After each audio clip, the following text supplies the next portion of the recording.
എന്തൊക്കെയുണ്ട് വിശേഷങ്ങൾ? എല്ലാവർക്കും സുഖമല്ലേ? കിച്ചൺ ന്യൂസിലോട്ട് എല്ലാവർക്കും സ്വാഗതം. ഇന്ന് നല്ല മഴ കേട്ടോ, വൈകുന്നേരം ഇവിടെ. അപ്പം എന്തെങ്കിലും ഒന്ന് ചായക്ക് കടി ഉണ്ടാക്കണ്ടേ വിചാരിച്ച്. അപ്പോൾ ഞാൻ വിചാരിച്ചു ഉഴുന്നുവട ഉണ്ടാക്കിയാലോ. അപ്പോൾ ഞാൻ ഉഴുന്നുവട ഉണ്ടാക്കാൻ റെഡിയാക്കി.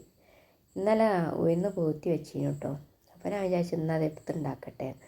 അങ്ങനെ നല്ല പുറഭാഗം നല്ല മൊരിഞ്ഞത്, ഉള്ളിൽ നല്ല സോഫ്റ്റ് ആയിട്ടുള്ള ഉഴുന്നുവട അങ്ങ് റെഡിയാക്കി. അതിൻ്റെ കൂടെ ഒരു ചമ്മന്തി അങ്ങോട്ട് ഉണ്ടാക്കി. അടിപൊളി ടേസ്റ്റായി കേട്ടോ. നമുക്ക് എങ്ങനെയാണ് ഈ ഉഴുന്നുവട തയ്യാറാക്കിയെടുക്കുന്നത് നോക്കിയാലോ. അപ്പോൾ ഉഴുന്നാണ് കേട്ടോ ഞാൻ കുതിർത്ത് വെച്ചത്. 2 മണിക്കൂറാണ് കേട്ടോ കുതിർത്ത് വെക്കേണ്ടത്. ഞാൻ ഇന്നലെ കുതിർത്ത് വെച്ചത് കേട്ടോ. അപ്പോൾ ഇന്നലെ ഉണ്ടാക്കണം വിചാരിച്ച്. അപ്പോൾ ഇന്നലെ ഉണ്ടാക്കാൻ കഴിഞ്ഞില്ല, ഇന്നലെ സമയം കിട്ടിയില്ല. അപ്പോൾ ഞാൻ വിചാരിച്ചു ഇന്ന് ഉണ്ടാക്കാമെന്ന്. അപ്പോൾ ഞാൻ ഇന്നലെ ഫ്രിഡ്ജിലെടുത്ത് വെച്ചത് കേട്ടോ. അപ്പോൾ ഫ്രിഡ്ജിൽ വെച്ചെടുത്തരിക്കുമ്പോൾ മിക്സി ചൂടാവില്ല. അല്ലാതെ നിങ്ങൾ 2 മണിക്കൂർ കുതിർത്ത് വെക്കുകയാണെങ്കിൽ ഒരു ഐസ് ക്യൂബ് എടുത്തിട്ട് അരിച്ചെടുത്താൽ മതി കേട്ടോ. അപ്പോൾ നല്ലതുപോലെ ചെറിയ ജാറിലിട്ട് അരിച്ചെടുത്താൽ മതിയേ. അപ്പോൾ ഞാൻ അരിച്ചെടുത്ത് കൊണ്ടുവരാം കേട്ടോ. ഇനി നമുക്ക് ഒരു ബൗൾ എടുത്ത് വെക്കട്ടോ. ഇനി അരച്ചെടുത്ത ഉഴുന്ന് നമുക്ക് അതിലേക്ക് ചേർത്ത് കൊടുക്കട്ടോ. എന്നിട്ട് നന്നായിട്ടൊന്ന് ഇളക്കിയിട്ട് നമുക്ക് ഒരു 2 മണിക്കൂർ റെസ്റ്റ് ചെയ്യാൻ വെക്കട്ടോ. 2 മണിക്കൂർ കഴിഞ്ഞിട്ടോ.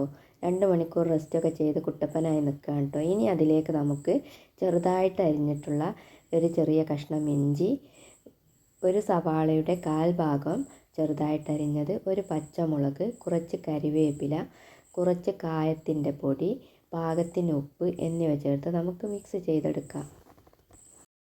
എല്ലാ ചേരുവകളും ഇട്ട് കൊടുത്തതിന് ശേഷം നമുക്ക് നന്നായിട്ട് ഇളക്കി യോജിപ്പിച്ചെടുക്കട്ടോ.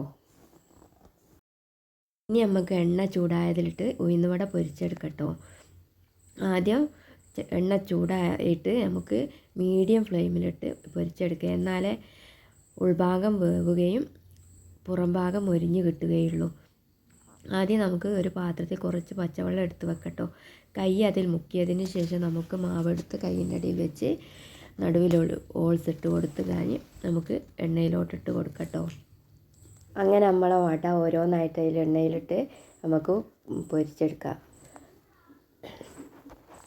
അങ്ങനെ നമ്മുടെ ഉഴുന്ന് വടകളെല്ലാം പൊരിച്ചെടുത്തിട്ടുണ്ട് കേട്ടോ. കാണാനും നല്ല ഭംഗിയുണ്ട്, അതുപോലെ തന്നെ കഴിക്കാനും നല്ല ടേസ്റ്റിയുമാണ്. എല്ലാവർക്കും വീഡിയോ ഇഷ്ടപ്പെടുകയാണെങ്കിൽ വീഡിയോ ഒന്ന് ലൈക്ക് ചെയ്യാനും, ചാനൽ ആദ്യമായിട്ട് കാണുന്നവരാണെങ്കിൽ ചാനലൊന്ന് സബ്സ്ക്രൈബ് ചെയ്ത് തൊട്ടടുത്തുള്ള ബെല്ലൈക്കൺ ഒന്ന് പ്രസ് ചെയ്യാനും മറക്കരുത് കേട്ടോ. ഇനിയും പുതിയ വീഡിയോകളായിട്ട് വരുന്നതാണ്. നന്ദി. ഇൻഷാ അല്ലാഹ് കാണാം.